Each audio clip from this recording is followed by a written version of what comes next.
Hello guys, Assalamualaikum. Myself Aryan Jorkar and welcome to my another blog. Guys, আজকে আপনার সামনে একটি চিড়িয়াখানার ব্লগ নিয়ে উপস্থিত হলাম।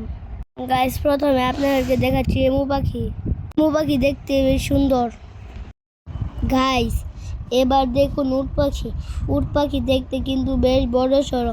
এটা শুধু বড়ই না, পৃথিবীর সবচেয়ে বড় জীবিত পাখি হলো উট পাখি। দেখুন এর লম্বা গলা আর বিশাল লম্বা পা, দেখতে বেশ অদ্ভুত সুন্দর।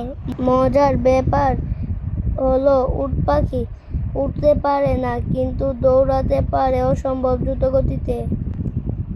গাইস, এবার দেখুন সুন্দর এই হরিণগুলো কি শান্তভাবে ঘাস খাচ্ছে। এর সুন্দর চোখ আর লম্বা পা দেখতে অসাধারণ। সামনাসামনি দেখতে কিন্তু আরো বেশি সুন্দর লাগছে। গাইস, চলেন আপনাকে এবার ময়ূরের কাছে নিয়ে যায়। শুনেছি এখানে নাকি অনেক সুন্দর সুন্দর ময়ূর আছে। চলেন দেখি আজকে পেখম মেলে কোনো ময়ূর পাওয়া যায় কি। পেখম দেখার আশায় এসেছিলাম, কিন্তু আজকে আর পেখমটা দেখতে পারলাম না। তবু ময়ূরটাকে সামনে থেকে দেখতে বেশ ভালোই লাগছে। গাইস, আজকের ব্লগটা তাহলে এই পর্যন্তই। আবার দেখা হবে অন্য আরেকটা ব্লগে। সেই পর্যন্ত সবাই ভালো থাকবেন, সুস্থ থাকবেন। আল্লাহ হাফেজ।